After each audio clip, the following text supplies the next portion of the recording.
Thank you, Mr. Chair. I heard this bill in committee also.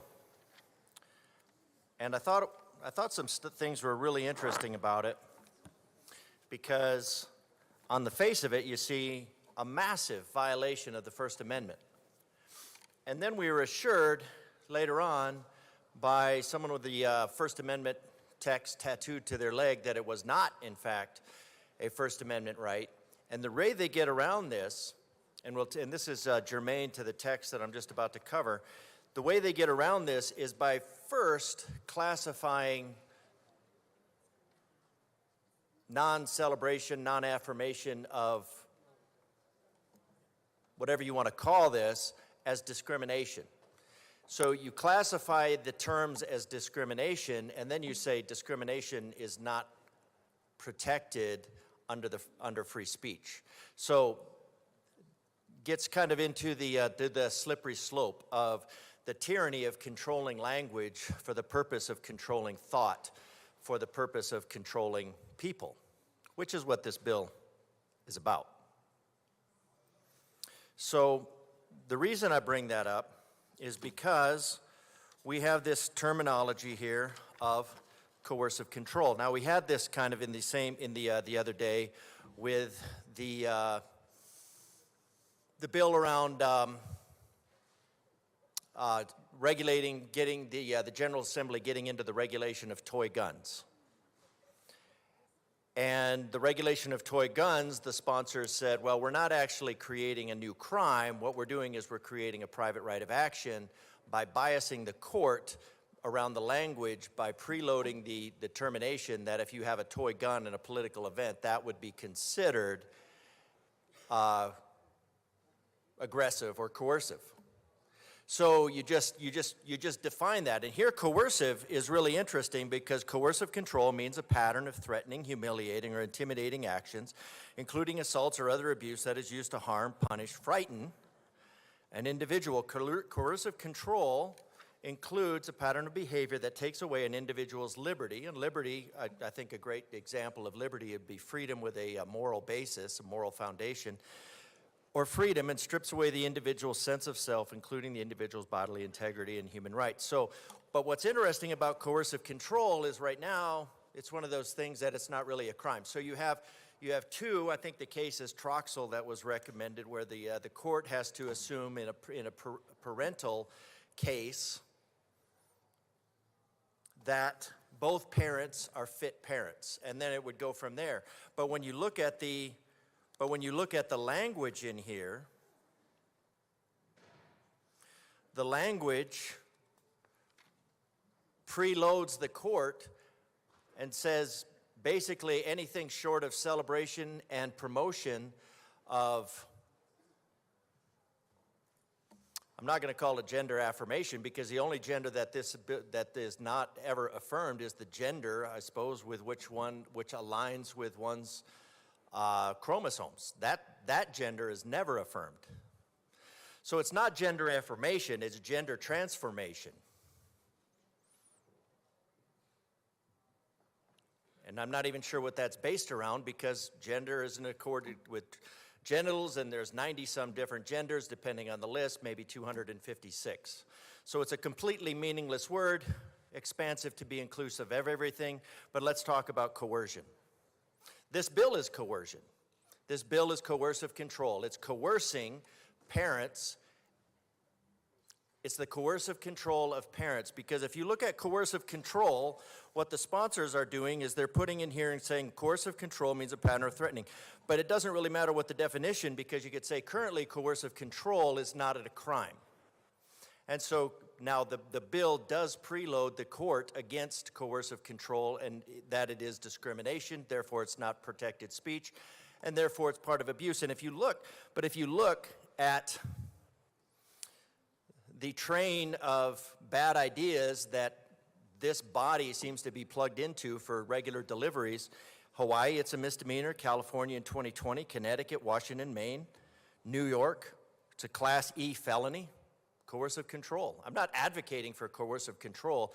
I'm just saying what's in this bill is preloading the court into coercive control to say And then Colorado, House Bill 21-1228, classified in their domestic training to include coercive control. So all you have to do is turn the switch on to HB 21-1228. Now you'd label coercive control as identified in 2021 as domestic violence. Domestic violence is a crime. Now you have a crime. Now you have a crime and then you no longer have two fit parents. And so what you're doing, what the bill is doing, is it's leading down the path of making a parent who is concerned about sending their child down a path of bodily transformation in accordance with absolutely no medical standards whatsoever, or becoming chemically castrated or chemically modified and becoming a medical experiment for the rest of. And these procedures are experimental. There are no actual guidelines. We did talk about Debupath. Debupath is their own thing, and you had one person cite Debupath and down the line. So what you have is a circular thing. So let's go back to coercive control, because that gets to our amendment. And I would like to just move L004 to HB 1312 and ask that it be displayed. So, and what is coercive control about? Representative DeGraff, hold on. I was just going to keep talking while it was loaded.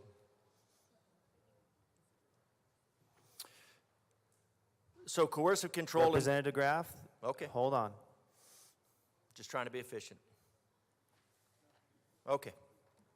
Representative DeGraff, that is a proper motion, and Amendment L004 has been properly displayed to the amendment. Thank you, Mr. Chair, and I appreciate you getting everybody's attention for me. I appreciate that. All right, so coercive control includes isolating the individual from support. Support is unclassified. So support would be presumably those who are in favor of bodily transformation, despite all of the problems with bone density, with brain development, with all of the other things that go along with wrong sex hormones. In an unregulated environment. Certainly, there are times where these wrong sex hormones need to be used. But in the bodily transformation, it is purely experimental. Exploiting the individual, deriving individual independence, etc., includes but is not limited to, would be limited to material related to gender-affirming healthcare services. So if you took a picture, if you took a picture around gender-affirming services, bodily mutilation, bodily transformation, and you showed that to a kid and you showed him that, hey, these surgeries, in order to have this chunk of flesh sewn between your legs, is going to take a chunk of flesh off your thigh, take a chunk of flesh off your arm, and you expose the child to the horrors of those surgeries and the possibility of becoming septic, those would be considered.